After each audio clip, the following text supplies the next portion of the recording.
हे वासुदेव, अब ये बताइए कि आप मेरे अनुज पुत्रों की ओर से क्या प्रस्ताव लाए हैं? हे महाराज, गंगापुत्र भीष्म को प्रणाम करने के उपरांत मैं ये निवेदन करना चाहता हूं कि मैं किसी की ओर से कोई प्रस्ताव लेकर नहीं आया हूं। मैं तो स्वयं अपनी ओर से आया हूं और अपना ही प्रस्ताव लाया हूं। परंतु यह विश्वास अवश्य दिलाता हूं कि जो कुछ मैं स्वीकार कर लूंगा उसे स्वीकार करने में पांडव संकोच नहीं करेंगे। हे महाराज, आप तो स्वयं ज्ञानी हैं और जानते हैं कि शांति कोई प्रस्ताव नहीं जिस पर वाद विवाद चले।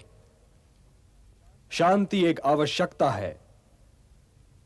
युद्ध में पराजय तो एक ही की होती है, किंतु दोनों ही ओर से लड़ने वाले योद्धा वीरगति को प्राप्त होते हैं। इस राजसभा में गंगापुत्र भीष्म जैसे ज्ञानी और महात्मा उपस्थित हैं। कृप और द्रोण जैसे आचार्य विराजमान हैं। योद्धाओं की जो भीड़ इस राजसभा में है वो आज कदाचित संसार की किसी और राजसभा में नहीं है, और इसीलिए इस राजसभा का दायित्व भी सबसे अधिक है। यदि युद्ध हुआ तो महात्माओं और योद्धाओं का यह जमघट निस्संदेह ही बिखर जाएगा महाराज, निस्संदेह ही बिखर जाएगा।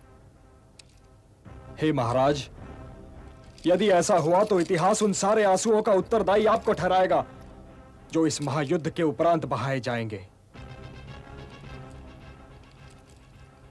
हे नरेश, आप भरत के वंशज हैं। आपके पास धर्म की धरोहर है, मर्यादाओं का निक्षेप है, इतिहास की थाती है। आप न्यासधारी हैं, और आप जैसे न्यासधारी के होते न्यास का अपभंग नहीं होना चाहिए महाराज, न्यास का अपभंग नहीं होना चाहिए। और इसीलिए हे धर्म ध्वज रक्षक, मैं जो कहने जा रहा हूं उसे ध्यान से सुनिए।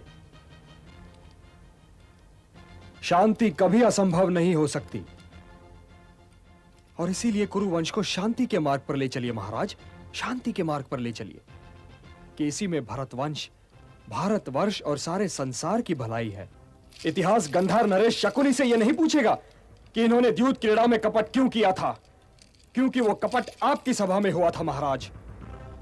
इतिहास युवराज दुर्योधन से भी यह नहीं पूछेगा कि इन्होंने भरत कुल वधु को भरी सभा में क्यों घसीट बुलवाया। इतिहास ये भी आप ही से पूछेगा महाराज, क्योंकि दुर्योधन आपके युवराज हैं।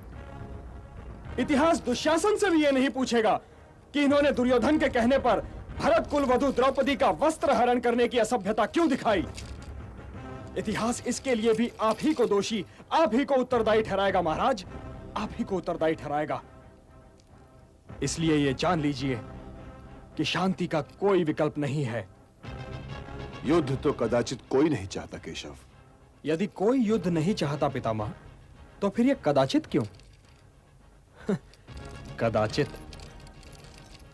ये तो आप भी जानते हैं पितामह, और मैं भी, कि युद्ध चाहने वाले इधर भी हैं और उधर भी।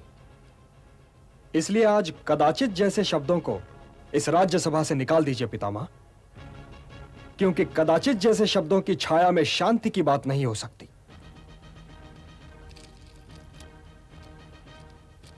हे पितामह, समझाइए अपने नरेश को कि यदि कौरवों और पांडवों में मिलाप हो जाए तो यह सारा संसार उनका हो सकता है। उनकी राज्य सीमा के अतिरिक्त और कोई सीमा रह ही नहीं जाएगी। किंतु जो युद्ध हुआ महाराज, तो आपके पास कुछ नहीं रह जाएगा, न पुत्र और न ही अनुज पुत्र। क्या पता आपको किस किस के शव पर रोना पड़े महाराज, किस किस के शव पर रोना पड़े। क्या आपके पास आपके अनुज पुत्रों में से किसी का शव आए महाराज, तो क्या आप उसे शत्रु का शव मानकर किसी प्रकार का आनंद अनुभव कर पाएंगे? हे वृद्ध नरेश, इससे पहले कि आप प्राण त्यागें, कुल को एकत्र कीजिए नरेश, कुल को एकत्र कीजिए। पांडव आपके स्नेह की छाया में पले बढ़े हैं। आपके स्नेह और आशीर्वाद पर आज भी उनका उतना ही अधिकार होना चाहिए। इसलिए हे धर्म ध्वज रक्षक, इंद्रप्रस्थ उन्हें लौटा दीजिए।